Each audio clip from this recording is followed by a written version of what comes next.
பிரதிஷ்டை செய்கள். நாம் ரோமருக்கு எழுதின நிருபம் 2ஆம் அதிகாரத்துக்கு திருப்புவோம்.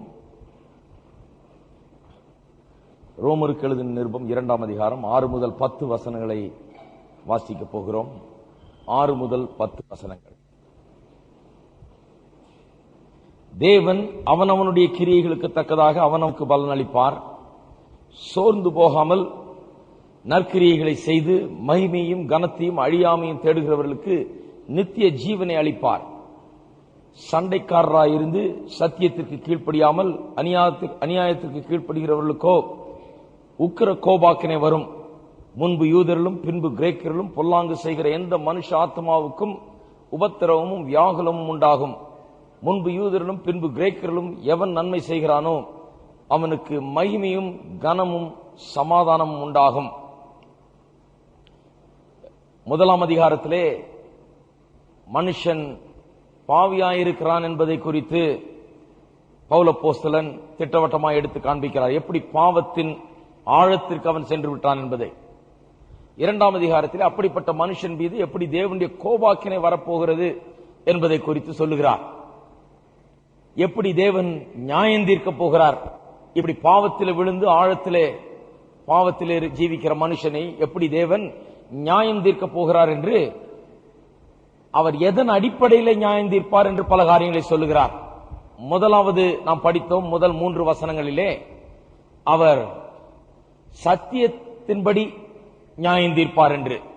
யாரும் சத்தியம் எனக்கு தெரியாதுன்னு சொல்ல முடியாது. தேவனுடைய நியாய தீர்ப்பில் இருக்கும்போது எந்த ஒரு மனுஷனும், தேவனை அறியாத மனுஷனும், ஐயோ எனக்கு சத்தியம் தெரிஞ்சிருந்தா நான் அதை பின்பற்றி இருப்பேனே என்று சொல்ல முடியாது.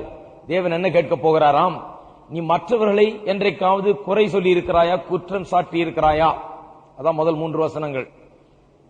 என்றைக்காவது ஒரு நாள் அவர் செய்யறது தப்பு, இது மோசம், இது குற்றம், இது பாவம் என்று மற்றவர்களை சொல்லி இருக்கிறாயா என்று கேட்பாராம். ஆமாயா சொல்லி இருக்கிறேன்னு சொன்னா, அப்போ உனக்கு தெரியும் ஏற்கனவே சத்தியம். என்ன சத்தியம் தெரியும்? எது பாவம், எது நல்லது, எது கெட்டது, எது குற்றம், எது தீமை, எது நல்லது என்பது ஏற்கனவே நீ தெரிந்து வைத்திருக்கிறது. ஆகியால் சத்தியம் உன்னுடைய மனசாட்சியிலே எழுதப்பட்டிருக்கிறது. மனசாட்சியிலே ஒவ்வொரு மனுஷனும் சத்தியத்தை அறிந்தவனாயிருக்கிறான். ஆகையால் அவனுக்கு போக்கு சொல்ல இடமில்லை, அவனுக்கு தப்புவதற்கு வழி கிடையாது என்று முதல் 3 வசனங்கள் சொல்லுகிறது. 4வது 5வது வசனத்திலே போன வாரத்தில் படித்தோம். இரண்டாவது அடிப்படையின் இரண்டாவதாக என்ன அடிப்படையிலே நியாயம் தீர்ப்பார் என்பதை. இரண்டாவது அடிப்படை என்ன நியாய தீர்ப்புக்கு? மனுஷன் ஒவ்வொரு முறையும் இயேசுவை ஏற்றுக்கொள்ளாமல் மெய்யான தேவனை நிராகரிக்கிற வேளையிலே, சத்தியத்தை உள்ளத்தில் அறிந்தும் நிராகரிக்கிறான். அவருடைய கிரியை சிருஷ்டிப்பை பார்த்து மெய்யான தேவன் உண்டு என்பதை அறிந்தும் அவரை தேடாமல், சிருஷ்டிகரை வணங்காமல் சிருஷ்டிப்பை வணங்குகிறான். இப்படி மனுஷன் மறுபடியும் கிறிஸ்துவை தள்ளுகிறான். சில நேரங்களில் சுவிசேஷத்தை கேட்ட பிறகே தள்ளுகிறான், எனக்கு வேண்டாம் இது என்று வெறுக்கிறான். அப்படிப்பட்ட மனுஷனை எப்படி நியாயம் தீர்க்க போகிறாராம்? அவன் தள்ளுகிற போதெல்லாம், அவன் இது வேண்டாம் என்று தேவனுடைய கிருபையை தள்ளுகிற போதெல்லாம் அவன் தன்னுடைய கணக்கிலே தேவனுடைய கோபாக்கினையை சேர்த்து வைக்கிறானாம். கொஞ்சம் கொஞ்சமாக அவனுடைய ஆரம்பிக்கிட்டே இருக்குது, அவனுடைய அக்கவுண்ட்ல சேர்ந்து கொண்டே இருக்கிறது. என்ன சேர்ந்து கொண்டிருக்கிறது? தேவனுடைய கோபாக்கினை. சிலருக்கு நிறைய சேர்ந்து இருக்குது, சிலருக்கு குறைவா சேர்ந்து இருக்கிறது. சிலர் நிறைய தள்ளிட்டாங்க, நிறைய கிருபை அவர்களுக்கு கொடுக்கப்பட்டது, கிருபை அவர்களுக்கு அருளப்பட்டது. அவர்கள் சுவிசேஷத்தை அநேக முறை கேட்டிருக்கிறார்கள். கிறிஸ்தவர்கள் என்று பெயர் சொல்லுகிறவர்களா இருந்த சபைக்கு சென்று இயேசுவை குறித்து அதிகமாக அறிந்திருந்தும் அவரை ஏற்றுக்கொள்ளாமல், உண்மையாக அவரை பின்பற்றாமல் விட்டுவிட்டவர்கள், இப்படி பண்ணுகிறவர்கள் அந்த கோபாக்கினையை அதிகமாய் சேர்த்து வைக்கிறார்கள். எந்த அளவின்படி ஒவ்வொருவரும் சேர்த்து வைத்திருக்கிறார்களோ அவரவருக்கு அவரவருடைய அளவின்படி அந்த கோபாக்கினை வந்து சேரும் என்று சொல்லுகிறார். ஆக இரண்டாவது காரியம் என்ன? முதலாவது சத்தியத்தின்படி நியாயம் தீர்ப்பார். இரண்டாவது, அவரவர் எந்த அளவின்படி தங்களுக்கு கோபாக்கினையை சேர்த்து வைத்திருக்கிறார்களோ, தேவனுடைய கிருபையை தள்ளுவதன் மூலமாக சேர்த்து வைத்திருக்கிறார்களோ, அந்த அளவின்படி அவர்களை நியாயம் தீர்ப்பார். எல்லாருக்கும் ஒரே மாதிரி கிடையாது. எல்லாரும் நினைச்சிட்டா நரகம்னா எல்லாம் அதே, எல்லாரும் ஒரே தான் கிடையாது.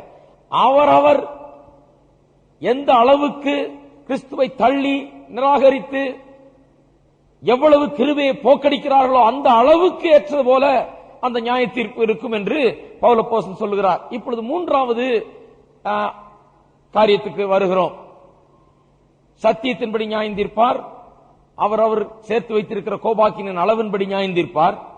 இங்கே மூன்றாவதாக 6 முதல் 10 வசனங்களிலே அவனவனுடைய கிரியைக்கு தக்கதாய் நியாயம் தீர்ப்பார் என்று சொல்லி இருக்கிறது. வரப்போகிற நியாய தீர்ப்பில் அவனுடைய கிரியைக்கு தக்கதாய் நியாயம் தீர்ப்பார். முக்கியமாக இங்கே அவிசுவாசியை குறித்து தான் பேசுகிறது. ஆனால் கிரியைக்கு தக்கதாய் நியாயம் தீர்ப்பார் என்று சொல்லும் போது விசுவாசியும் அவர் சேர்த்து சொல்லுகிறார். 6, 7 வசனம், 6, 7, 10 3 வசனங்களிலே விசுவாசியின் நியாய தீர்ப்பை சொல்லுகிறார். 8, 9 வசனங்களிலே அவிசுவாசியின் நியாய தீர்ப்பை சொல்லுகிறார். இரண்டையும் நாம் கவனிப்போம். விசுவாசியும் கிரியைக்கு தக்கதாக தான் நியாயம் தீர்க்கிறார். அவிசுவாசியும் கிரியைக்கு தக்கதாக தான் நியாயம் தீர்க்கிறார். கிரியைக்கு தக்கதாய் நியாயம் தீர்ப்பார் என்று சொல்லும் போது எந்த மனுஷனும் தன்னுடைய சொந்த கிரியையினாலே அவன் அவருடைய பார்வையிலே கிருபையை பெற முடியும் என்று எண்ணிவிடக் கூடாது. அப்படி சொல்லவில்லை. விசுவாசியை கிரியைக்கு தக்கதாக நியாயம் தீர்ப்பார் என்று சொல்லும் போது என்ன அர்த்தத்திலே சொல்லப்பட்டிருக்கிறது? வேதம் சொல்லுகிறது, விசுவாசிகளுடைய நியாயம் தீர்ப்பு முதலாவது நடைபெறுகிற நியாயம் தீர்ப்பு என்று.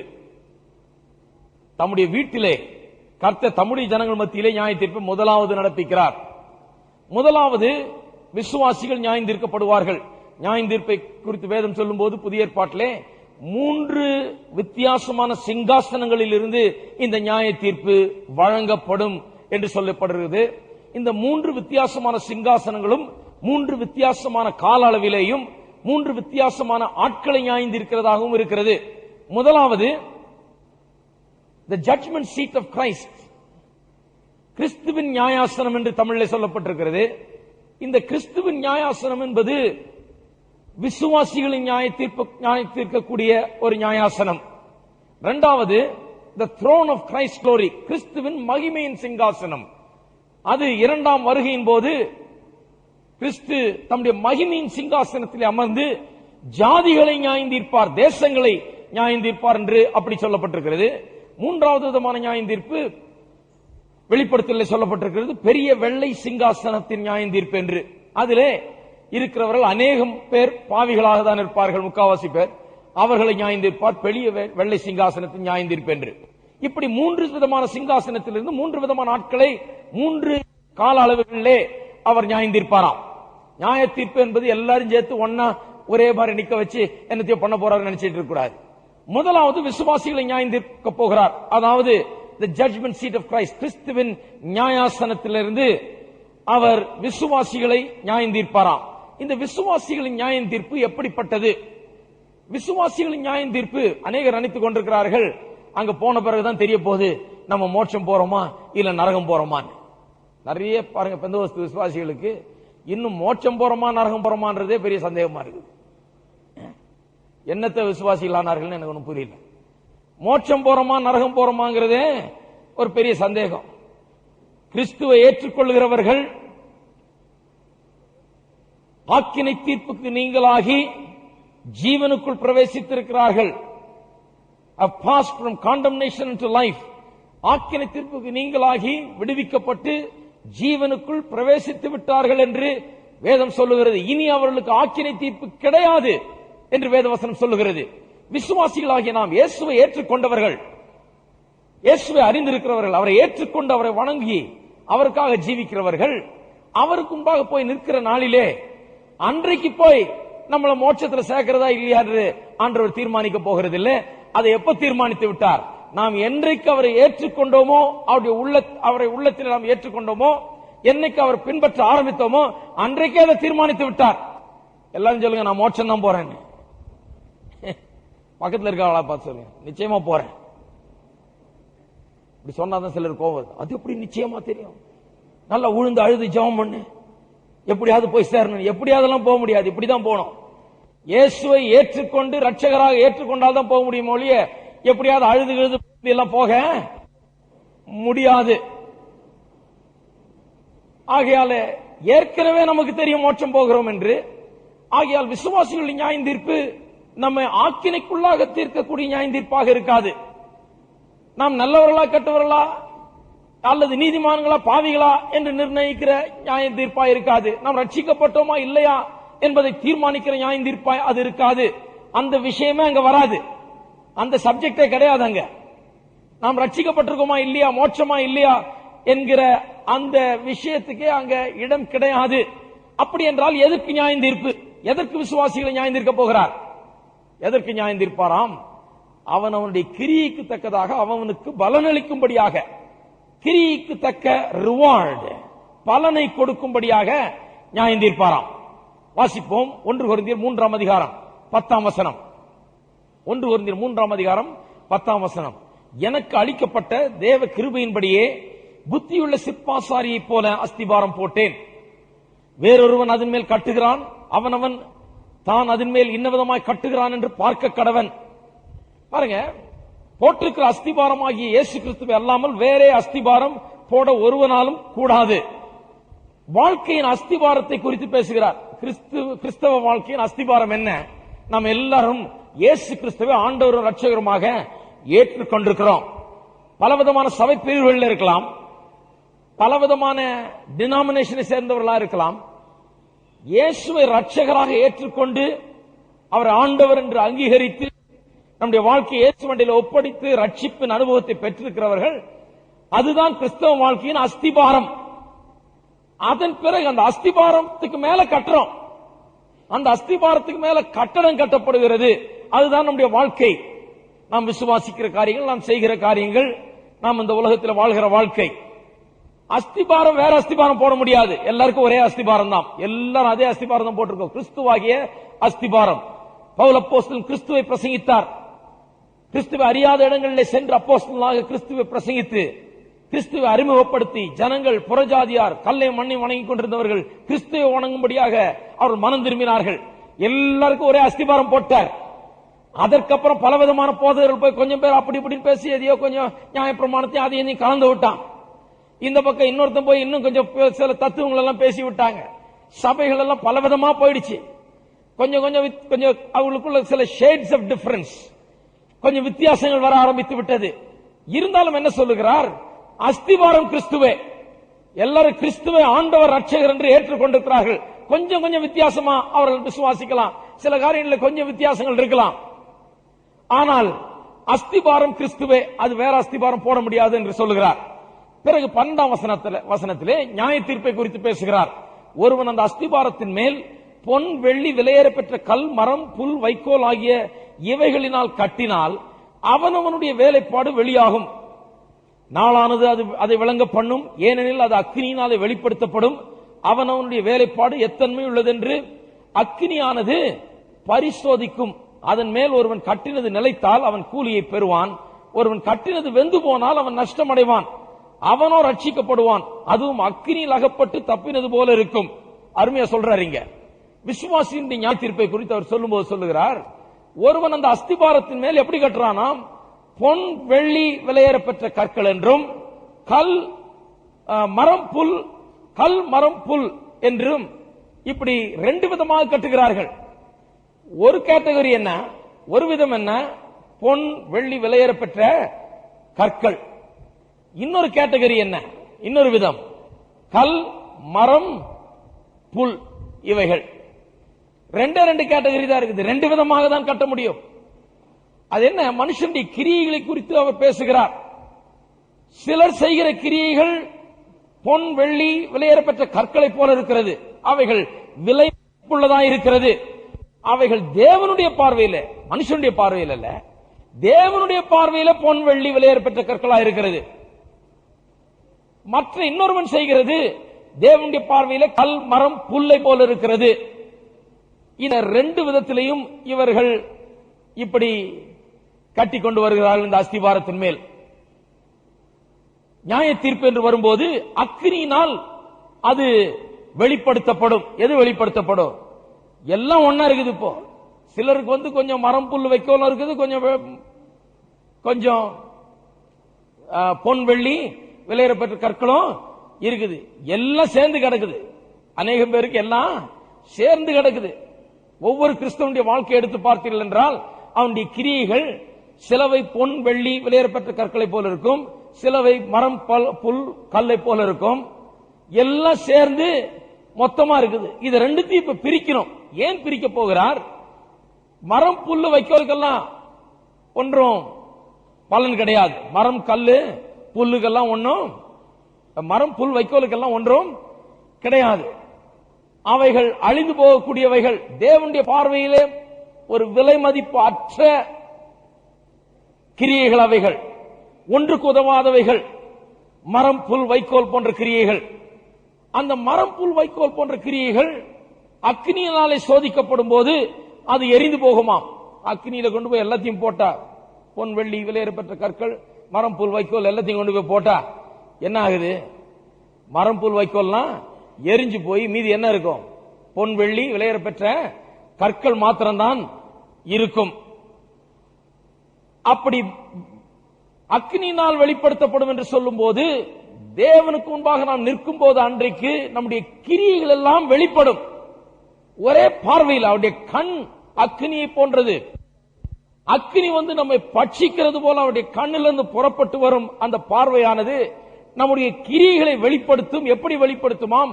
அக்னியிலே புல்லு, வைக்கோல், மரத்தையும் பொன்வெள்ளி, விலையேறப்பெற்ற கற்களையும் போட்ட எப்படி இந்த மரப்புல், வைக்கோல் எரிந்து போய்விடுமோ அதுபோல வெளிப்படுத்துமாம். அவருடைய பார்வையிலே திட்டவட்டமாய், அவருடைய பார்வையிலே விலையேறப்பெற்ற காரியங்கள் மட்டும்தான் நிற்கும். மற்றவர்கள் எல்லாம் ஒன்றுமில்லாமற் போகும்.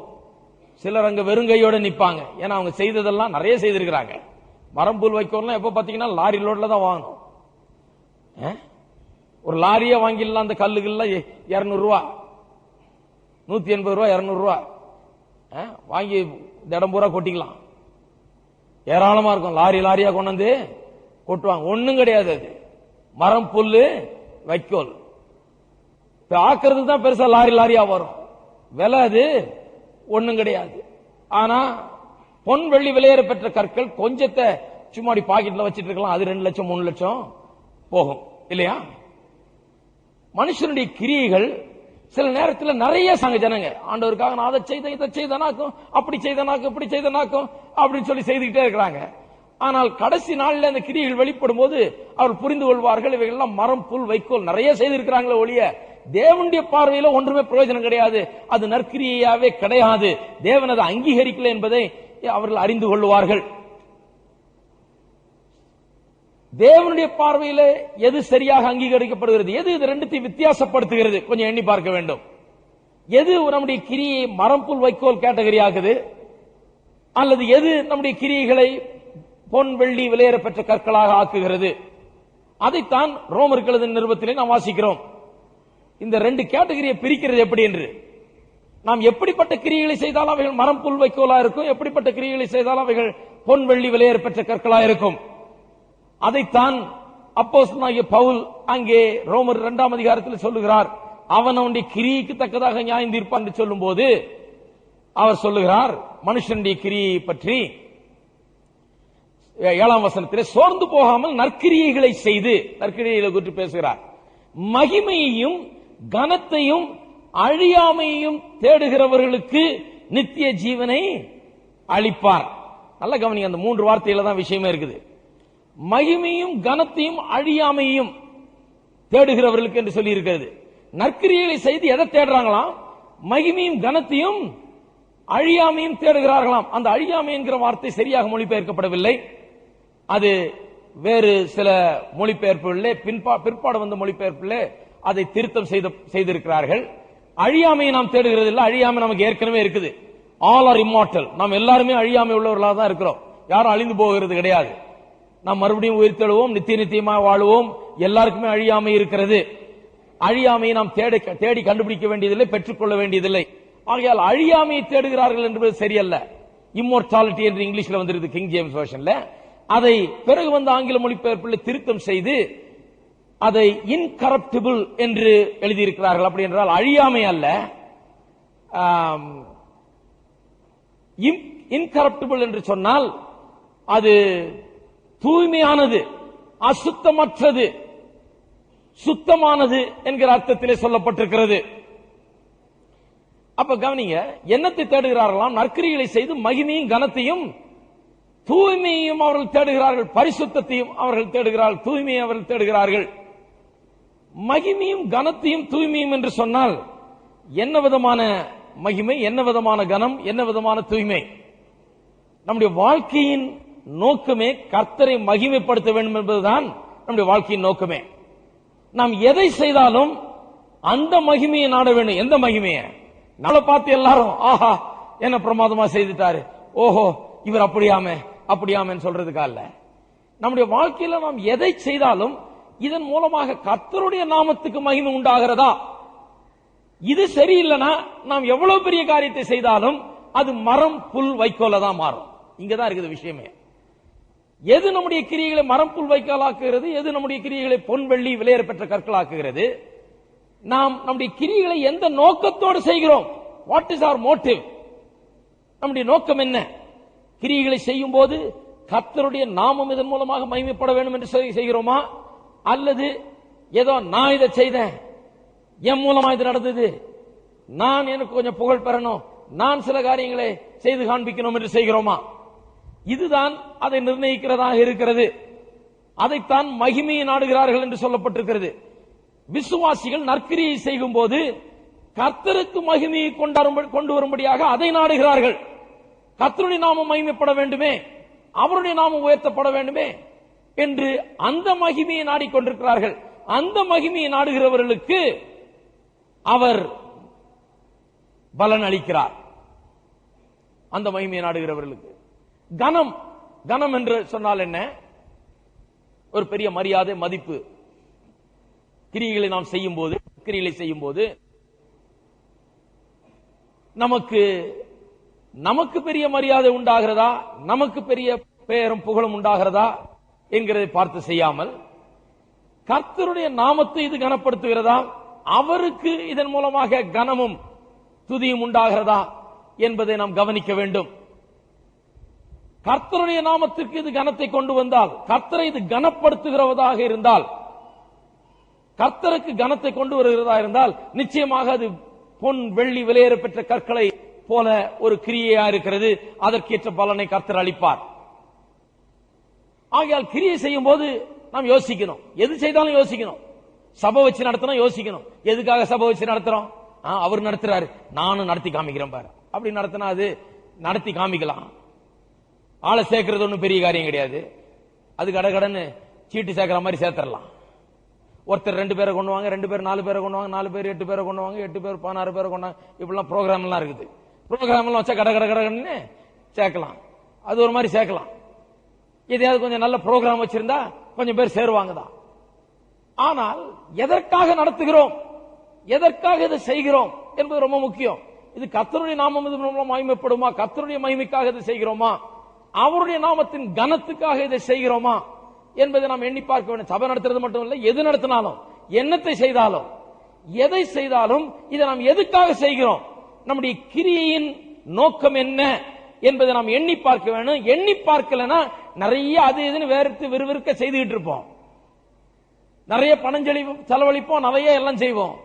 ஆனால் கர்த்தருக்கு முன்பாக நிற்கும் போது அதற்குரிய பலனை நாம் பெறுவது கிடையாது. ஆகையால் தான் மத்தேயு 6ஆம் அதிகாரத்தில் கர்த்தர் திட்டவட்டமா சொல்றாரு, நீங்க தர்மம் செய்யும் போது தாரத்தப்பட்ட ஊதுவியாதே. எல்லாம் கூப்பிட்டு மோளம் அடிச்சு எல்லாரையும் கூப்பிட்டு மாலை போட்டு நான் இத்தனை பேருக்கு புடவை கொடுத்தேன், இத்தனை பேருக்கு வேட்டி கொடுத்தேன், அப்படி கொடுக்காத.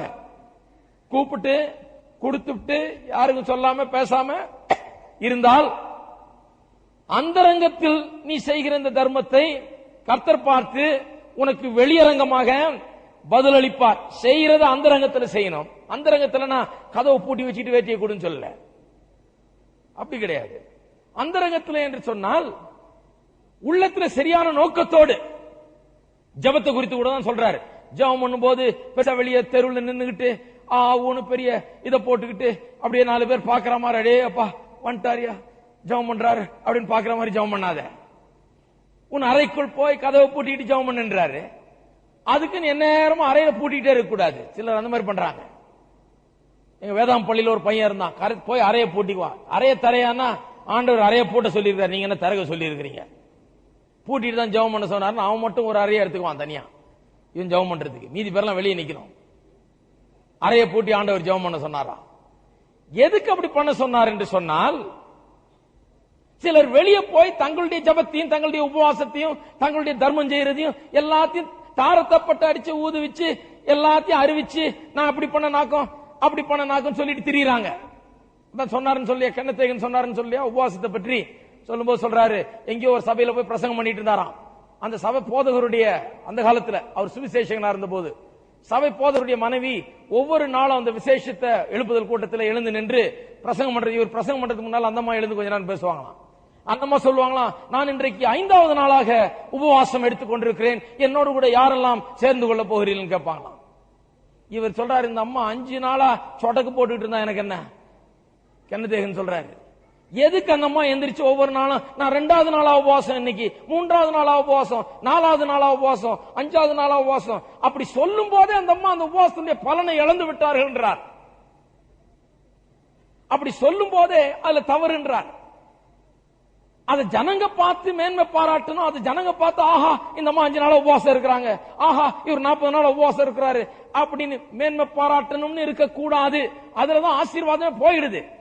நிறைய 40 நாள் உபவாசம் இருந்தவங்க எல்லாம் ஆண்டவர்கிட்ட போய் நிப்பான், ஆண்டவரே நான் எத்தனை உபவாசம் இருந்துட்டேன், வருஷம் 40 நாள் உபவாசம், எதுக்கு இருந்தேன்னு கேட்பாரு ஆண்டவர்.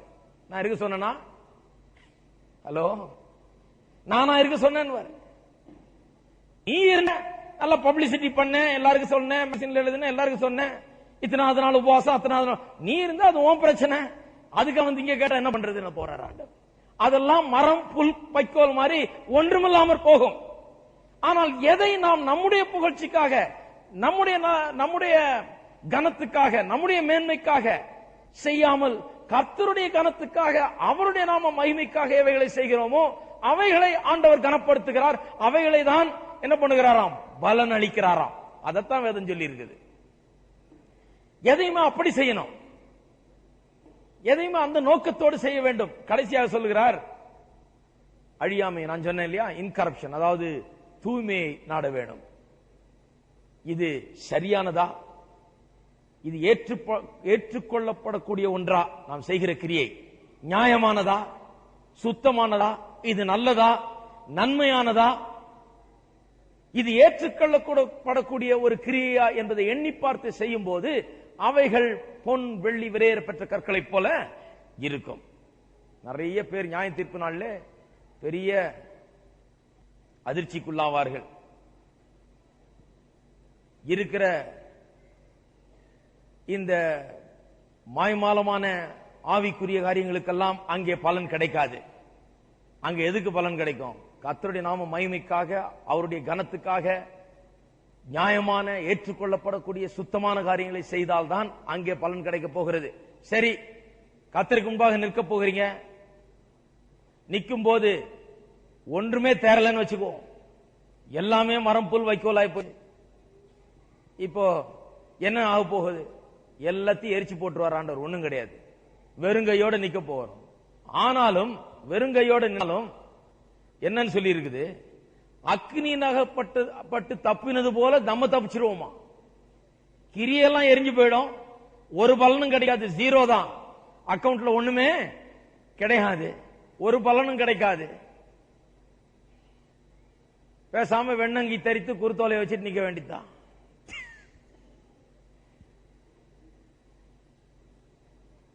ரட்சிப்பு இழந்துட போறதில்லை, அதுக்கு நரகம் போயிட போறதில்லை, ஆனா எந்த பலனும் கிடைக்காது. ஆனால் கர்த்தருடைய மகிமைக்காக, கனத்துக்காக சரியான காரியங்களை, ஏற்றுக்கொள்ளப்படக்கூடிய காரியங்களை, சுத்தமான காரியங்களை செய்தவர்கள் அவர்கள் என்ன பலன் அடைய போறார்களாம்? அவர்கள் கர்த்தருடைய பார்வையிலே அந்த கிரியைக்கு தக்க பலனை அடைவார்கள். உதாரணத்துக்கு தானியேல் 2ஆம் அதிகாரத்தில் சொல்லப்பட்டிருக்கிறது. தானியேல் 2ஆம் அதிகாரத்தில் 12ஆம் அதிகாரத்தில் சொல்லப்பட்டிருக்கிறது, கிறிஸ்துவண்டியில் அநேகரை வழி நடத்துகிறவர்கள். 3ஆம் வசனம், ஞானவான்கள் ஆகாயத்தின் ஒளியைப் போலவும் அநேகரை நீதிக்குட்படுத்துகிறவர்கள் நட்சத்திரங்களைப் போலவும் என்றென்றைக்கும் உள்ள சதா காலங்களிலும் பிரகாசிப்பார்கள். நன்றாக கவனிக்க வேணும். ஞானவான்கள் ஆகாய மண்டலத்தின் ஒளியைப் போல. ஆகாய மண்டலம் என்ன? தி அட்மாஸ்பியர், அங்க இருக்கிற வானம். இந்த வானத்தின் ஒளியைப் போல அவர்கள் பிரகாசிப்பார்களாம். ஞானவான்கள். ஞானவான்கள் என்றால் யார்? தாங்களால தங்க வரைக்கும் ரட்சிக்கப்படக்கூடிய அந்த ஞானத்தை பெற்றிருக்கிறவர்கள். நான் ரட்சிக்கப்படணும், ரட்சிக்கப்பட்டால் தான் ஆண்டவரிடத்தில் போய் சேர முடியும் என்று தன்னுடைய ரட்சிப்பு வரைக்கும் அவர்களுக்கு ஞானம் இருக்குது. தாங்க ரட்சிக்கப்பட்டு விட்டார்கள். அப்படிப்பட்டவர்கள் எப்படி பிரகாசிக்க போகிறார்களாம்? ஆகாய மண்டலத்தில் ஒளியை போல. அநேக நீதிக்குட்படுத்துகிறவர்கள். இவர்கள் யார்? அநேகரை இயேசு வண்டையில நடத்துகிறவர்கள். நல்ல கவனிங்க, அநேகரை இயேசு வண்டையில நடத்துவது தேவனுடைய பார்வையில் மிக உயர்ந்த ஒரு விலையேறப்பட்ட ஒரு காரியமாக இருக்கிறது. நாம் பல கிரியைகளை நற்கிரியைகளை செய்யலாம், பல தர்மம் செய்யலாம், பல காரியங்களை செய்யலாம். ஒரு ஆளுக்கு 10 ரூபா கொடுக்கலாம், 100 ரூபா கொடுக்கலாம், 10,000 ரூபா கொடுக்கலாம். அது பெருசா இல்ல. ஆண்டவருடைய பார்வையில் எது பெருசா இருக்கிறது? இன்னொரு மனுஷனை, இன்னொருவரை நாம் ஆண்டவரிடத்தில் நடத்துகிறோம் பாருங்க, கொண்டு வந்து விடுறோம் ஆண்டவரிடத்தில். நம் மூலமாய் அந்த ஆண்டவர்கிட்ட வருகிறார், ஆண்டவரை ஏற்றுக்கொள்கிறார் என்று சொன்னால் அதை போல ஒரு விலையேறப்பட்ட ஒரு கிரியை ஆண்டவருடைய பார்வையிலே கிடையாதாம். ஏன் அது? ஏனென்றால் ஒரு மனுஷனுடைய ஜீவன், அவனுடைய வாழ்க்கையை காட்டிலும் பெரிய காரியம் உலகத்தில் ஒன்றும் கிடையாது. உலகம் முழுவதும் மனுஷன் ஆதாயப்படுத்திக் கொண்டாலும் தன் ஜீவனை நஷ்டப்படுத்தினால் அவனுக்கு லாபம் என்ன? நீங்க மனுஷனுக்கு சாப்பாடை போட்டலாம், துணிமணியை கொடுக்கலாம், காசை கொடுக்கலாம், இதெல்லாம் ரொம்ப சுலபம். இவையெல்லாம் கொடுத்துட்டு ஒரு பெரிய பலனை எதிர்பார்க்கலாம். ஒருவேளை சில நல்ல நோக்கத்தோடு நீங்க செய்திருக்கலாம், அதற்குரிய பலன் கிடைக்கலாம். போறது யாரு? கிறிஸ்து வண்டையிலே அநேகரை வழி நடத்தினவர்கள். எத்தனை பேர் வழி நடத்திருக்கீங்க மற்றவர்களே? ஆண்டவருக்குள்ளாக நிச்சயமாக அநேகரை நாம் வழி நடத்த வேண்டும். அதுதான் சில நமக்கு பலனை அதிகமாய் கொடுக்க போகிற காரியம் ஆண்டவருடைய பார்வையில். எண்ணி பாருங்கள், எத்தனை பேர் ஆண்டவரத்தில் வழி நடத்தி இருக்கிறீர்கள்? ஆண்டவரத்தில் எத்தனை பேர் கொண்டு வந்திருக்கிறீர்கள்? ஆண்டவரத்தில் கொண்டு வந்த சபைக்கு தானா வருவாங்க. சபைக்கு வாங்க வாங்கன்னு சொல்லி பிரயோஜனம் இல்லை. ஆண்டவரத்தில் அவர்களை கொண்டு வர்றதுக்கு வேண்டிய சுவிசேஷத்தை சொல்ல முடியாது, நீங்கள் அறிந்திருக்க வேண்டும். ஆகியால் தான் சுவிசேஷத்தை பிரசங்கம் பண்றோம். ஏன் பிரசங்கம் பண்றோம்? நீங்கள் அதை கற்றுக்கொண்டு அதை மற்றவர்களுக்கு அறிவிக்கத்தக்கதாக. நீங்க கற்றுக்கொண்டு நிறைய மூலையில் நிறைஞ்சிருக்கிறதுக்காக அல்ல, கற்றுக்கொண்டு மற்றவர்களுக்கு அதை போதிக்கத்தக்கதாக, பிரசங்கிக்கத்தக்கதாக. ஒவ்வொருவரும் ஒரு பிரசங்கியார் மாதிரி இருக்கணும். தப்பே கிடையாது பிரசங்கம் பண்றதுல. தாராளமா பண்ணலாம். வீடுதோறும் பிரசங்கம் பண்ணலாம், தெருக்கள் தோறும் பிரசங்கம் பண்ணலாம், எங்க வேணா பிரசங்கம் பண்ணலாம், இடம் எடுத்து பிரசங்கம் பண்ணலாம், மைதானத்தில் பிரசங்கம் பண்ணலாம், பீச்சில் பிரசங்கம் பண்ணலாம், எங்க வேணா பிரசங்கம் பண்ணலாம். பிரசங்கம் பண்ணக்கூடாதுன்னு சொல்லவே கிடையாது வேதம். எல்லாரும் செய்ய வேண்டும். அநேகருக்கு கிறிஸ்துவை அறிவிக்க வேண்டும். எல்லா பட்டி தொட்டிலும் எல்லா மூலைகளிலும் ஆண்டவரை நாம் அறிவிக்க வேண்டும். அதுதான் ஆண்டவருடைய பார்வையில் பெரிய கிரியையாக இருக்கிறது. அது செய்திருக்கிறோமா? அதை எண்ணி பாருங்க. அதை ஒவ்வொருவரும் செய்ய வேண்டும். செய்தால் நட்சத்திரங்களை போல பிரகாசிப்பாங்களாம். சிலர்லாம் 0 வாட்ஸ் மாதிரி இருப்பாங்கன்னு நினைக்கிறேன். சிலர்லாம் 100 வாட்ஸ் மாதிரி, 1000 வாட்ஸ் மாதிரி இருக்கும். நல்ல ஓஹோன்னு ஜொலிக்கும். சிலதெல்லாம் அப்படியே மந்தமா இருக்கும். ஒண்ணும் பண்ண முடியாது. அப்படியே நித்தியமா அப்படியே இருக்க வேண்டியதுதான். 0 வாட்ஸ் மாதிரி. ஒருத்தர் சொன்னார், 0 வாட்ஸ் கூட தேவைதானுங்க. எவ்வளவு தேவை? இல்லைன்னா கூட ஒன்னும் பெரிய வித்தியாசம் கிடையாது இல்லையா? ஆகையால ஆண்டவருக்கென்று ஜனங்களை ஆதாயப்படுத்த வேண்டும். இப்படிப்பட்ட கிரியைகளை செய்யும் போது இவைகள் பொன் வெள்ளி விலையேறப்பட்ட கற்களா இருக்கிறது. மற்றவைகள் எல்லாம் மரம் புல் வைக்கோல் ஆகி விடுகிறது. மற்ற தவறான நோக்கங்களோடு செய்யப்படுகிறவைகள் எல்லாம் மரம் புல் வைக்கோல் ஆகி விடுகிறது. ஒரு காரியம் நிச்சயமா நாம் செய்யலாம். அது நமக்கு பெரிய ஒரு கனத்தையும் மகிமையும் சமாதானத்தையும் நமக்கு அன்றைக்கு கொடுக்க போகிறது. அது என்ன? ஆண்டவரிடத்தில் மற்றவர்களை நடத்துகிறது. 10ஆம் வசனம் சொல்லுகிறது, அப்படி செய்கிறவர்களுக்கு என்ன பலன் கிடைக்குமாம்? ரோமர் 2ஆம் அதிகாரம் 10ஆம் வசனம், முன்பு யோதரிலும் பின்பு கிரேக்கரிலும் எவன் நன்மை செய்கிறானோ அவனுக்கு மகிமையும் கனமும் சமாதானம் உண்டாகும். மகிமை, ஆண்டவருக்கு மகிமை உண்டாகும்படி காரியத்தை செய்தனால மகிமை நமக்கு ஆண்டவர் தர்றாரு. கர்த்தருடைய நாமத்தை கனப்படுத்தும்படியாக நாம் செய்தபடினாலே கனத்தை ஆண்டவர் நமக்கு தருகிறார். நாம் கனப்படுத்தப்படுகிறோம். சுத்தமான காரியங்களை, ஏற்றுக்கொள்ளப்படக்கூடிய காரியங்களை செய்தபடினாலே நமக்கு சமாதானம் உண்டாகிறதா. மகிமைக்கு மகிமை, கனத்துக்கு கனம், அழியாமைக்கு என்ன தர்றாராம்? சமாதானத்தை தருகிறார். அதைத்தான் பெறப்போகிறோம். இப்போ அவிசுவாசிகளுடைய நியாய தீர்ப்பை கொஞ்சம் பாருங்கள். 8வது 9ஆம் வசனத்திலிருந்து அவிசுவாசிகளை குறித்து இங்க சொல்லப்பட்டிருக்கிற விவரத்தை பாத்தீங்கன்னா பெரிய மோசமானவர்களை போல சொல்லப்படல. எல்லாரும் சாதாரண மக்களை போல சொல்லி இருக்குது. 1ஆம் அதிகாரத்தில் அவிசுவாசிகளை பற்றி பேசும்போது விபச்சாரம், வேசித்தனம், அது இதுன்னு மிருகத்தனமா பல காரியங்களை இவங்க செய்யறாங்க, அதெல்லாம் சொல்லி இருக்குது. 1ஆம் அதிகாரம் வாசிக்கிறதுக்கே ரொம்ப அசிங்கமாக இருக்கிறது. அவ்வளவு மோசமான பாவத்தில் அவர் விழுந்து கிடக்கிறார்கள். அதெல்லாம் வர்ணிக்குது 1ஆம் அதிகாரம். 2ஆம் அதிகாரத்தில் இந்த அவிசுவாசிகள் நியாயம் தீர்க்கப்பட போகிறார்கள். அவர்களுடைய நிலையை விவரிக்கும் போது எப்படி விவரிக்குது பாருங்க. இங்கிலீஷ்ல இன்னும் ரொம்ப ரிஃபைண்டா இருக்கு, தமிழ்ல கொஞ்சம் அப்படி இருக்கு. ஆனா அப்படி ஒன்னும் மோசமா தெரியல, ரொம்ப மோசமான ஆட்கள் மாதிரி தெரியல. சாதாரண ஆவரேஜ் சராசரி மனுஷனை போலதான் இருக்குது. அப்படிதான் ஒரு பாவியை விவரிக்கிறது. 8ஆம் 9ஆம் வசனத்தை பாருங்க. சண்டைக்காரராயிருந்து சத்தியத்துக்கு கீழ்ப்படியாமல் அநியாயத்துக்கு கீழ்ப்படுகிறவர்களுக்கோ உக்கிர கோபாக்கினை வரும். நல்ல கவனிங்க, 3 காரியம் சொல்லி இருக்குது. சண்டைக்காரராயிருந்து சத்தியத்துக்கு கீழ்ப்படியாமல் அநியாயத்துக்கு கீழ்ப்படுகிறவர்கள். பெரிய விபச்சாரம், வேசித்தனம், அது இதுன்னு பெரிய பெரிய பாவங்கள்லாம் ஒன்னும் சொல்லல. அவிசுவாசியுடைய பிரச்சனை என்னன்னு 3 வார்த்தையில சுருக்கிட்டார் அப்போஸ்தலனாகிய பவுல். நிறைய பேர் இன்றைக்கு சொல்லலாம், சுவிசேஷத்தை நான் பிரசங்கிக்கும் போது எல்லாரையும் விபச்சாரி, வேசின்னு சொல்லி பிரசங்கம் பண்றது கிடையாது, எல்லாரும் அது பண்றது கிடையாது. உலகத்தில் இருக்கவங்க கூட நிறைய பேர் ஒரு நியாயமான ஒரு வாழ்க்கை வாழ்றாங்க, சிலர் ஒழுங்கா இருக்கிறாங்க. அப்படி ஒன்னும் பெரிய மோசமா ஒன்னும் கிடையாது. ஆனால் உலகத்தில் இருக்க எல்லாரும் பாவிகள் என்று வேதவசனம் சொல்லுகிறது. கொஞ்சம் நியாயமான வாழ்க்கை வாழ்கிற ஆள் கூட, அப்படி பெரிய பாவத்தில் போகாத ஆள் கூட பாவிதான் என்று வேதம் சொல்லுகிறது. அதைத்தான் நீங்க அப்போஸ்தலனாகிய பவுல் சொல்லுகிறார். எல்லா உலகத்தில் இருக்கிற எல்லா அவிசுவாசிகளையும் 3 வார்த்தையில் அடக்கிட்டார். சண்டைக்காரர்கள், சத்தியத்துக்கு கீழ்ப்படியாதவர்கள், அநியாயத்துக்கு கீழ்ப்படுகிறவர்கள். சண்டைக்காரர்கள் என்று சொன்னால் என்ன? சண்டைக்காரர்கள் என்று சொன்னால் ஒரு விதமான எதிர்ப்பு அவர்களுக்குள்ள இருக்குது. சண்டைக்காரர்கள் தெருவில் போய் நின்று சண்டை போடுறவங்க கிடையாது, அதை சொல்லலைங்க. தெருவில் போற சண்டை போடுறவங்க நரகத்துக்கு போறான்னு சொல்லி அப்படி கிடையாது. அது சொல்ல, சண்டை போற தப்பு தான், தெருவில் நின்று என்னத்துக்கு சண்டை போடணும். ஆனா சண்டைக்காரர்கள் என்று சொல்லும் போது என்ன, எதை சொல்லி இருக்கிறது? அவர் உள்ளத்திலே ஏதோ ஒரு எதிர்ப்பு சக்தி கிரியை செய்து கொண்டிருக்கிறது. விசுவாசி ஆண்டவரை எதிர்த்து கொண்டிருக்கிறான். இவன் சண்டை தெருவில் நடக்கிற சண்டை இல்ல, இவன் சண்டை ஆண்டவருடைய வார்த்தைக்கு எதிராகவும் ஆண்டவருக்கு எதிராகவும் இயேசுவுக்கு எதிராகவும் இருக்கிற சண்டை, தனக்கு உள்ள இருக்கிற எதிர்ப்பு. அதைத்தான் சண்டைக்காரராய் சொல்லியிருக்குது. ஆங்கிலத்திலே கண்டென்ஷியஸ் என்று சொல்லி இருக்குது. கண்டென்ஷியஸ் என்று சொன்னால் எப்போதும் உள்ள ஒரு பகையை, எதிர்ப்பை வைத்துக் கொண்டிருக்கிறவன் உள்ளத்திலே. அநேகர் பாருங்க, இன்றைக்கு ஆண்டவரை குறித்த உள்ளத்தில் ஒரு எதிர்ப்பு எப்பவும் இருந்து கொண்டே இருக்குது. an attitude of opposition is always there. சத்தியத்தை குறித்த ஒரு எதிர்ப்பு. அதெல்லாம் என்ன வேத வசனம், என்ன சபை, என்ன கர்த்தருடைய வசனம், என்ன ஆண்டவராய் இயேசுவை பின்பற்றுறது அப்படின்னு சொல்லி ஒரு எதிர்ப்பு அவர்களுக்குள்ள இருந்து கொண்டே இருக்கிறது. அந்த எதிர்ப்பு இருக்குதான் பார்க்கிறதுக்கு சில கேள்விகளை கேட்கலாம். ஒன்று, கிறிஸ்துவை குறித்து நீங்கள் என்னவென்று நினைக்கிறீர்கள்? இயேசு கேட்டார், கிறிஸ்துவை நீங்கள் யார் என்று எண்ணுகிறீர்கள்? சொன்னாங்க, அவங்க நினைக்கிறாங்க எரேமியா, எலியா, யோவான் ஸ்நானகன் நினைக்கிறாங்க. அவங்க நினைக்கிறது கிடக்கட்டும், நீங்க என்ன நினைக்கிறீங்கன்னு கேட்டார். நீங்க என்ன நினைக்கிறீங்கன்னு கேட்டார். நான் இன்றைக்கு கேட்கிறேன், கிறிஸ்துவை குறித்து நீங்கள் என்ன நினைக்கிறீர்கள்? நீங்கள் என்ன நினைக்கிறீர்கள் என்கிற அந்த கேள்விக்கு பதில் தான் உங்களுடைய உள்ளத்திலே சண்டைக்காரராக இருக்கிறீர்களா, இல்ல ஆண்டவரிடத்திலே சமாதானத்தோடு வந்திருக்கிறீர்களா என்கிறதுக்கு பதில் சொல்லுகிறதா இருக்கிறது. கிறிஸ்துவை குறித்து என்ன எண்ணுகிறீர்களா? அவர் சும்மா சாதாரண ஒரு தீர்க்கதரிசிங்க, அவர் ஒரு பெரிய மகான், அவர் காந்தி மாதிரி, அவர் இப்படியாக்கும் அப்படியாக்கும் அப்படின்னீங்கன்னா உள்ளத்திலே அவர்களை தான் சண்டைக்காரர் சொல்லியிருக்கு. பெரிய சண்டை போடுறவன் அல்ல. சண்டைக்காரர் என்றால் உள்ளத்தில் அவனுக்கு ஆண்டவரை குறித்த ஒரு எதிர்ப்பு உள்ள இருக்கிறது.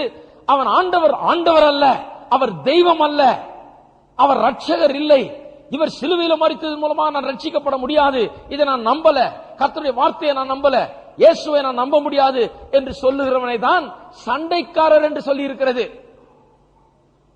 சத்தியத்துக்கு கீழ்ப்படியாதவர்கள் முதல்ல சண்டைக்காரங்களை ஆரம்பிக்கிறாங்க. எப்படி ஆரம்பிக்கிறாங்க? இயேசுவெல்லாம் பெரிய நம்பிக்கை கிடையாது எனக்கு, இவரா ரட்சகர், இவரா தேவகுமாரன், இவரா தெய்வம், எனக்கு கிடையாது என்று சொல்லி உள்ள ஒரு சண்டை ஆண்டவருக்குள்ள, அவங்களுக்கு ஆண்டவரை எதிர்த்து ஒரு சண்டை. அது பிறகு என்ன ஆகிறது? சத்தியத்துக்கு கீழ்ப்படியாதவர்களா போகிறாங்க. இரண்டாவது, சத்தியத்துக்கு கீழ்ப்படியாதவர்கள் தான் அடுத்த ஸ்டெப். சத்தியத்துக்கு கீழ்ப்படியாதவர்கள் என்று சொன்னால் தேவனுடைய வார்த்தையே தள்ளுகிறார்கள் அவர்கள். சாத்தான் வந்த உடனே என்ன கேட்டான் பிசாசு ஏவாள? hath God said, கர்த்தர் அப்படியா சொன்னார், இந்த கனிகளை புசிக்க வேணாம்னா சொன்னார்? அவன் கேட்கிற கேள்வியே பாருங்க, கர்த்தருடைய வார்த்தையின் மேல ஒரு சந்தேகத்தை கிளப்புகிற கேள்வியாக அது இருக்கிறது. கர்த்தர் சொன்னாரா, அப்படியா சொல்லிட்டாரு அப்படின்னு சொல்லி கர்த்தருடைய வார்த்தையை குறித்த ஒரு சந்தேகத்தை எழுப்புகிறான். இன்றைக்கு அநேகர் கர்த்தருடைய வார்த்தையை விசுவாசிக்கிறது இல்லை, கர்த்தருடைய வார்த்தை குறித்த ஒரு சத்தியத்தை குறித்த ஒரு கீழ்ப்பிடிதல் அவர்களுக்குள்ளாக இல்லை. கர்த்தருடைய வார்த்தையே இது கிடையாது என்று சொல்லி தள்ளிவிடுகிறார்கள். வேதவசனம் சத்தியம் சொல்லுகிறது இயேசு தேவனுடைய குமாரன் என்று. வேதவசனம் சொல்லுகிறது தேவன் வானத்தையும் பூமியும் சிருஷ்டித்தார் என்று. வேதவசனம் சொல்லுகிறது மனுஷனை தம்முடைய சாயலிலே தேவன் சிருஷ்டித்திருக்கிறார் என்று. வேதவசனம் சொல்லுகிறது மனுஷன் பாவம் செய்து கெட்டு போனான் என்று. வேதவசனம் சொல்லுகிறது இயேசு தேவனுடைய குமாரனாக, தேவனாக இருந்தவர் தேவனுடைய குமாரனாக இந்த உலகத்திலே மனித அவதாரம் எடுத்து இந்த உலகத்தில் வந்தார் என்று வேதவசனம் சொல்லுகிறது. வேதவசனம் சொல்லுகிறது அவர் தேவனே மாம்சமானார் என்று சொல்லுகிறது. அவர் இந்த பூமியிலே நடமாடினார், நமக்காக சிலுவையிலே பாடுபட்டு மரணத்தை அடைந்தார், அங்கே ரத்தம் சிந்தினார், நமக்காக அவருடைய ஜீவனை சிலுவையிலே விட்டார் என்று வேதவசனம் சொல்லுகிறது. தேவன் அவரை மறுபடியும் உயிர்த்தெழ வைத்ததினாலே அவர் தேவனுடைய குமாரன் என்பதையும் அவர் தேவன் என்பதையும் நிரூபித்து காண்பித்து விட்டார் என்று வேதம் சொல்லுகிறது. இதெல்லாம் நான் ஏற்றுக்கொள்ள மாட்டேன். நான் என் சொந்த வழியில வர்றேன், நான் 2 தேங்காய் எடுத்துட்டு வந்து உடைப்பேன், அவ்வளவுதான். நான் ஏதோ 2 மலைக்கு போயிட்டு வருவேன், அவ்வளவுதான். நான் ஏதோ 40 நாள் விரதம் இருப்பேன். இந்த இயேசுவெல்லாம் நான் ஏற்றுக்கொள்ள முடியாது. இந்த இயேசுவை ஏற்றுக்கொண்டு ஜெபம் பண்றது இதெல்லாம் எனக்கு வேணாம். எனக்கு சொந்த மதம் உண்டு, மார்க்கம் உண்டு, நான் நினைச்சதை செய்வேன். நான் அங்க போவேன், இங்க போவேன், விரதம் பண்ணுவேன், நான் மலைக்கு போவேன், குளத்துக்கு போவேன். ஆனா இயேசு வண்டியில வரமாட்டேன்னு சொன்னா எப்படி இருக்குது? சத்தியத்துக்கு கீழ்ப்படியாதவர்கள். உதாரணம் சொல்லுறேன், ஆண்டவர் அதை ஏற்றுக்கொள்ள மாட்டார். நீங்க என்ன மதம் வச்சிருந்தாலும், நீங்க எப்பேற்பட்ட மார்க்கத்தை வைத்திருந்தாலும், எவ்வளவு பெரிய விரதத்தை மேற்கொண்டாலும், எவ்வளவு பெரிய புண்ணியத்தை செய்தாலும், அது தேவனுடைய பார்வையில ஏற்றுக்கொள்ள முடியாத ஒன்று.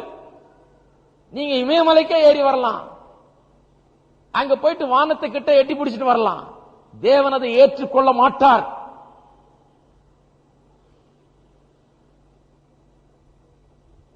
பெரிய ஆவிக்குரிய நிலையை அடைந்து விட்டதாக சிலர் எண்ணுகிறார்கள். மதங்களிலே மார்க்கங்களிலே ஆண்டவர் அதை ஏற்றுக்கொள்ள மாட்டார். மாட்டேன்றார் ஆண்டவர். ஏன் மாட்டார்? அவருடைய சொந்த குமாரனை உலகத்தில் அனுப்பிவித்தார், அவரையே முடியாது என்று தள்ளிவிட்டார்கள் இவர்கள். ஆகையால் தான் அவர் நீ உங்களை ஏற்றுக்கொள்ள மாட்டேன்னு சொல்றார். அப்படிப்பட்டவர்களை ஏற்றுக்கொள்ள மாட்டேன்றார். உதாரணத்துக்கு சொல்லுகிறேன், நம்முடைய பிள்ளைகள் யாரையாவது ஒரு பெற்றோரா இருக்கிறதுக்கு நல்லா தெரியும். பிள்ளைகளை ஒரு பிள்ளையை யாரோ கடத்தி கொண்டு போய் விடுகிறான்னு வைங்க. கடத்திக்கிட்டு போயிட்டு என் பிள்ளைய கடத்தி கொண்டு போய் வச்சுக்கிட்டு கடைசியில பிள்ளைய கொடுப்பான்னு கேட்டா, சரி அதெல்லாம் மறந்து விட்டுருங்க சார், நீங்க நல்ல பாஸ்டரா இருக்கிறீங்க, உங்களுக்கு நல்ல பெரிய ஒண்ணு கட்டி தந்துடுறேன், இதெல்லாம் மறந்துருக்கேன் ஏத்துக்குவேன். நான் எவ்வளவு பெரிய கோயிலை கட்டி தந்தா என்ன, என் பிள்ளைய எனக்கு கையில கொண்டாந்து குடியான்னு. உன் கோயிலும் வேணாம், நீ கொடுக்கக்கூடிய 10 கோடி ரூபாயும் வேணாம், எதுவுமே வேண்டாம், என் பிள்ளை தான் எனக்கு வேணும்னு சொல்லுவேன். இல்ல சார், உங்க வாழ்நாள் முழுவதும் உங்களுக்கு எந்த குறை எல்லாம் நான் பாத்துக்கிறேன், பிள்ளைய மறந்துருங்க. அப்படி நான் மறக்க முடியுமா? முடியாது. நீ என்ன செய்தாலும் பரவாயில்ல, என் புள்ளதான் எனக்கு வேணும்னு சொல்லி நிற்போம். ஒவ்வொரு பெற்றோரும் அப்படிதான் நிற்போம். இவன் என்ன செய்தாலும் நாம் ஏற்றுக்கொள்ள முடியாது. தேவனும் அப்படிதான் தம்முடைய சொந்த குமாரன் இந்த உலகத்துக்கு அனுப்பி சிலுவையில மரிக்க வைத்து ரத்தம் சிந்தி நமக்காக ஜீவனை விட்டு இவ்வளவு செய்த பிறகு இதை நான் ஏற்றுக்கொள்ள மாட்டேன். நான் மலைக்கு போவேன், குளத்துக்கு போவேன், இப்படி பண்ணுவேன், அப்படி பண்ணுவேன், நான் இதை செய்வேன், தாடியை வளர்ப்பேன் அப்படின்னா ஆண்டவர் சொல்றார், அதை நான் ஏற்றுக்கொள்ளவே மாட்டேன். நீ என்ன வேணா செய், தலைகீழா நில்லு, நான் ஏற்றுக்கொள்ள மாட்டேன். நீ எப்பேற்பட்ட மதத்தை வச்சுக்கொண்டு நான் ஏற்றுக்கொள்ள மாட்டேன்.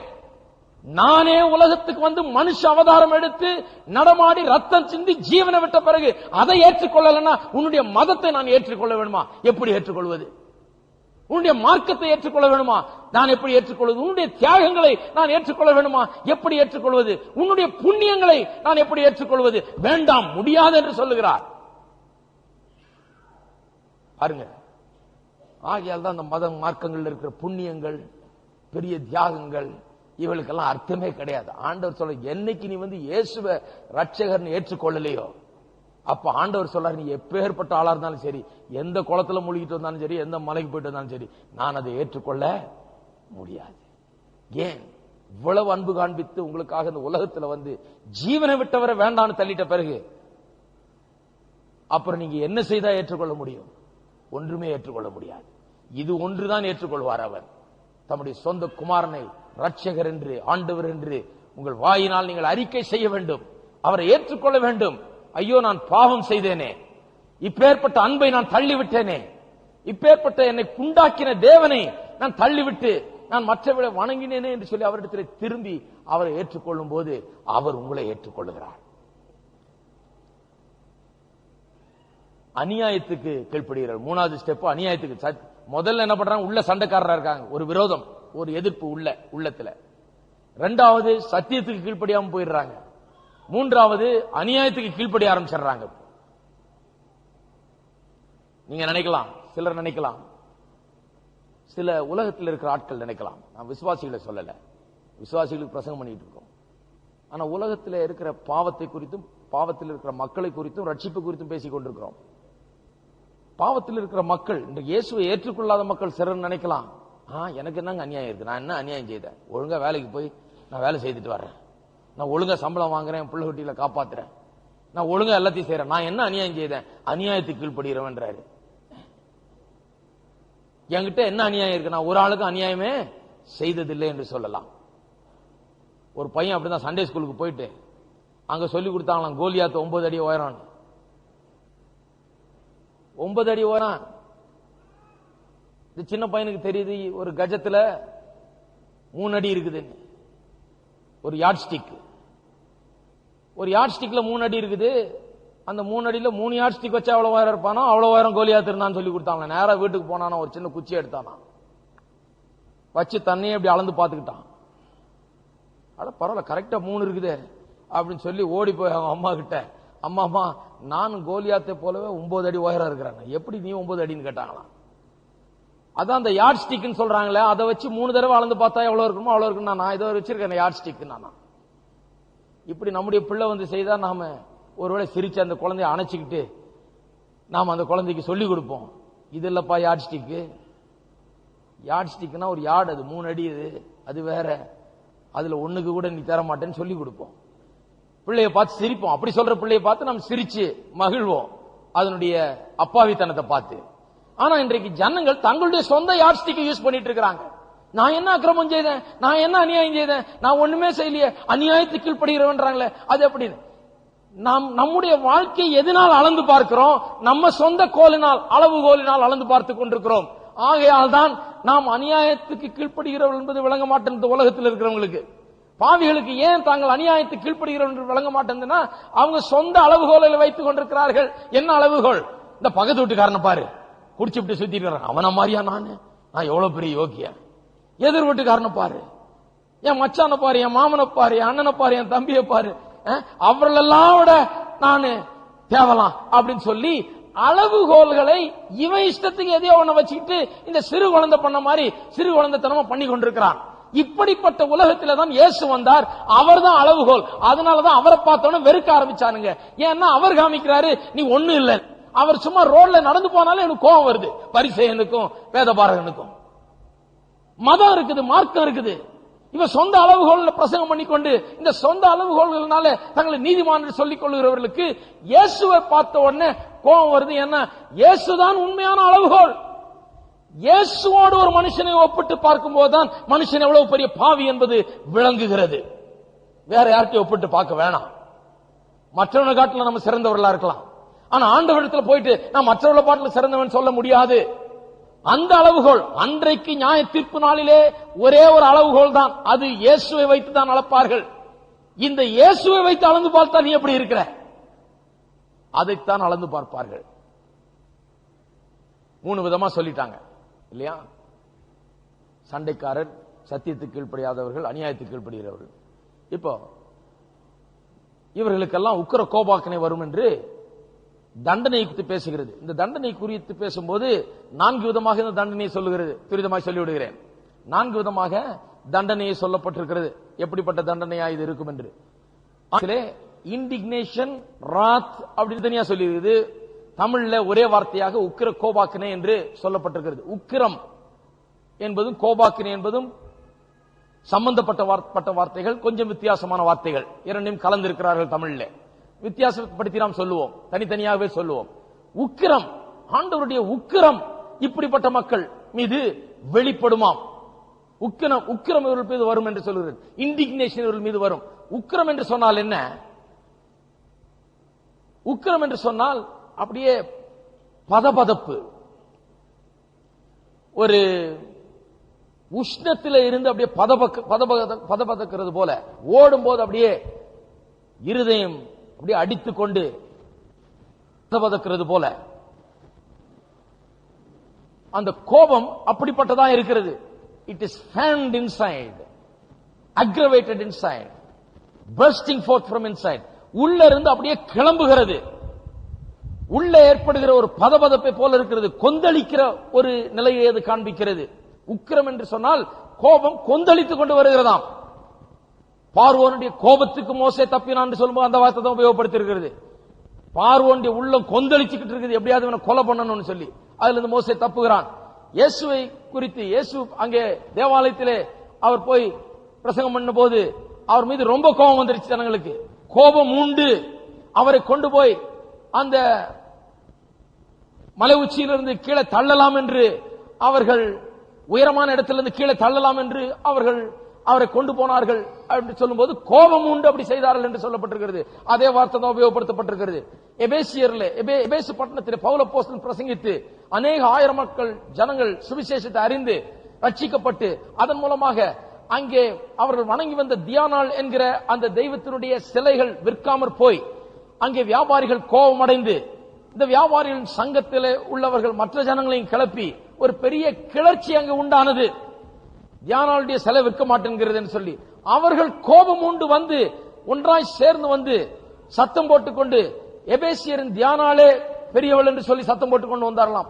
அங்கேயும் அதே வார்த்தை தான் உபயோகப்படுத்தப்படுகிறது. இந்த கோபம் ஒரு விதமான கோபம். என்ன கோபம்? கொந்தளிக்கிற கோபம். உள்ளே அப்படியே பதபதப்பை போல அப்படியே அடித்துக் கொண்டு வருகிற கோபம், கொதித்து எழும்பக்கூடிய கோபத்தை அந்த உக்கிரம் குறிக்கிறது. உக்கிரம் அப்படிப்பட்ட கோபம். அடுத்தது கோபம் என்றால் என்ன? கோபம் வேற, உக்கிரம் அப்படி கொந்தளித்துக் கொண்டு வருகிறது. கோபம் என்கிறது அப்படியே கொஞ்சம் கொஞ்சமா வருகிறது. ஒரு பூ எப்படி மலர்கிறதோ அதுபோல அப்படியே அந்த கோபம் கொஞ்சம் கொஞ்சமா நிறைஞ்சி அப்படியே வெடிக்கிற ஒரு மலருகிற ஒரு நிலையை அந்த வார்த்தை எடுத்து காண்பிக்கிறது. அப்ப ஆண்டவருடைய கோபாக்கினை அவர் மீது எப்படி வருமாம்? அடித்துக் கொண்டு வருகிற வெள்ளத்தை போலவும் வரும். கொஞ்சம் கொஞ்சமா நிறைஞ்சு பிறகு கிளம்புகிற, பிறகு வெளிப்படுகிற கோபத்தை போலவும் வரும். மூன்றாவது வார்த்தை உபத்திரவமும்.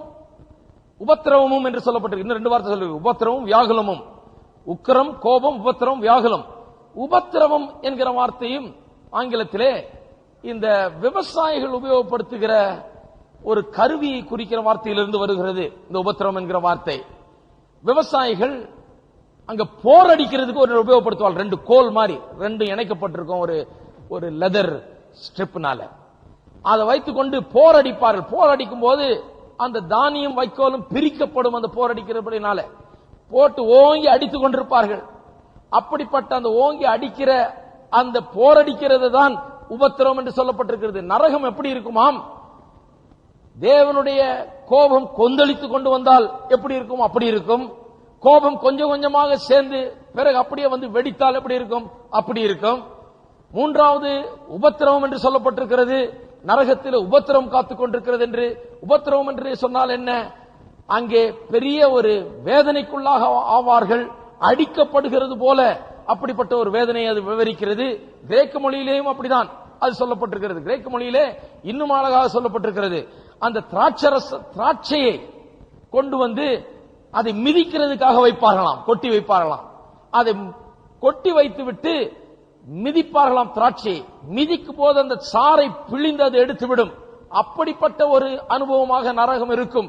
அங்க போட்டு கொண்டு போய் சேர்த்து எல்லாரையும் மிதிச்சா அப்படி இருக்கும், அப்படி இருக்கும் என்று வேதவசனம் நரகத்தை குறித்து விவரிக்கிறது. நான்காவது வார்த்தை வியாகுலம். வியாகுலம் என்று சொன்னால் ஒரு குறுகலான நெருக்கமான ஒன்றை குறிக்கிறது. குறுகலான நெருக்கமான ஒன்று என்று சொன்னால் என்ன அர்த்தமாகிறது என்று சொல்லுகிறார்கள்? ஒரு இடத்துல போட்டு அடைக்கப்பட்டதை போல, சிறைபிடிக்கப்பட்டதை போல இருப்பார்கள் என்று. அந்த வியாகுலம் என்று சொன்னால் சிறையில வைக்கப்பட்டவர்கள் போல, நெருக்கமான ஒரு செல்லுக்குள்ள வைக்கப்பட்டவர்கள் போல, அங்கெங்கேயும் அசையாதபடி, எங்கேயும் வெளியே போக முடியாதபடி ஒரு குறுகலான இடத்துல மாட்டிக்கொண்டிருக்கிறவர்களை போல அவர்கள் இருப்பார்களாம். ஒருவர் சொல்லுகிறார், ஒரு வேத வல்லுநர் சொல்லுகிறார், அவர்கள்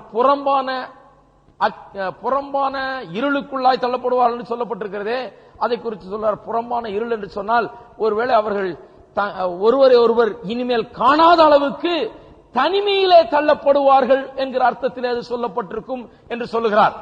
ஒருவேளை நித்தியமாக நரகம் என்பது தனிமையை அனுபவிக்கக்கூடிய ஒரு அனுபவமாக இருக்கும் என்று சொல்லுகிறார். பாருங்க, எல்லாத்தை விட இதுதான் ரொம்ப மோசம். நரகத்தினுடைய எல்லா காரியத்தை, அந்த தீய காட்டிலும் மனுஷன் தனியாக அவன் அங்கே உட்கார்ந்து வேற ஒருவரையும் காண முடியாமல் தன்னுடைய யோசனையே யோசித்துக் கொண்டு தான் இழந்து போனவைகள், தான் வாழ்ந்த வாழ்க்கை, தான் அனுபவித்த காரியங்கள், தான் செய்தவைகள், நான் எப்படி இருந்திருக்க முடியும், இதெல்லாம் யோசித்துக் கொண்டு நித்தியமாக தனிமையிலே அவன் கழிப்பான் என்று ஒருவர் சொல்லுகிறார். கொஞ்சம் யோசிச்சு பார்த்தா பயங்கரமா இருக்குது நரகம். அப்பேற்பட்ட நரகத்துக்கு யாரும் போகிறதுக்கு அவர்கள் விரும்பக்கூடாது. தனிமை. அவனுடைய எண்ணம் தான் இருக்குது, அவனுக்கு கம்பெனி வேற யாரும் கிடையாது. சொந்த எண்ணத்தை தான் யோசித்துக் கொண்டிருக்க வேண்டும். அவனுக்கு ஆசைகள் இருக்கும், ஆனால் அதை நிறைவேற்ற முடியாது. Absolutely alone for ever. நித்தியமாக அவன் தனிமையில் விடப்படுகிறான். அதுதான் நரகம். அப்படிப்பட்ட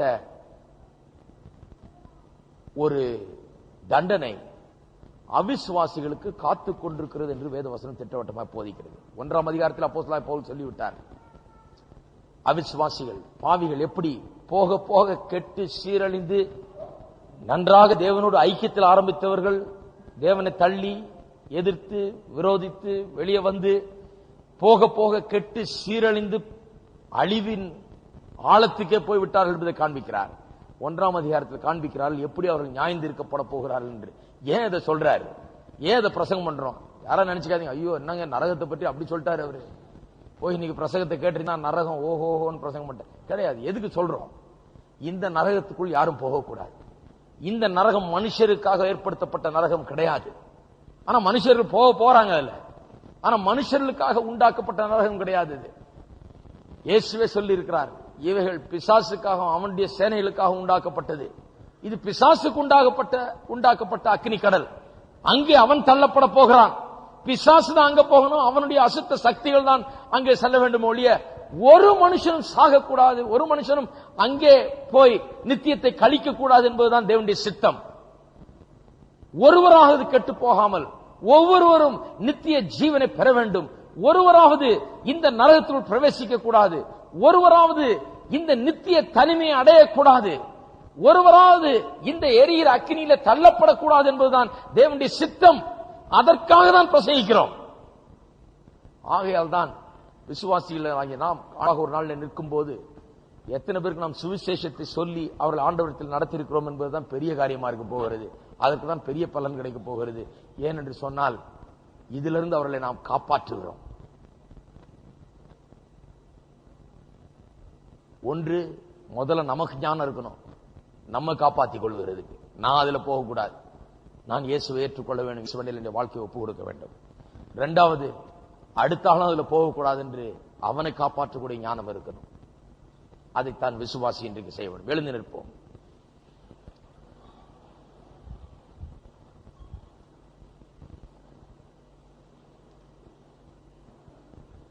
அவன் அவனுடைய கிரியின்படி அவனை நியாயம் தீர்ப்பார். அவிசுவாசி தேவனுக்கு முன்பாக நிற்கும் போது அவனுடைய கிரியை தான் அங்க வெளிப்படும். அதற்கேற்ற போல நியாயம் தீர்ப்பு.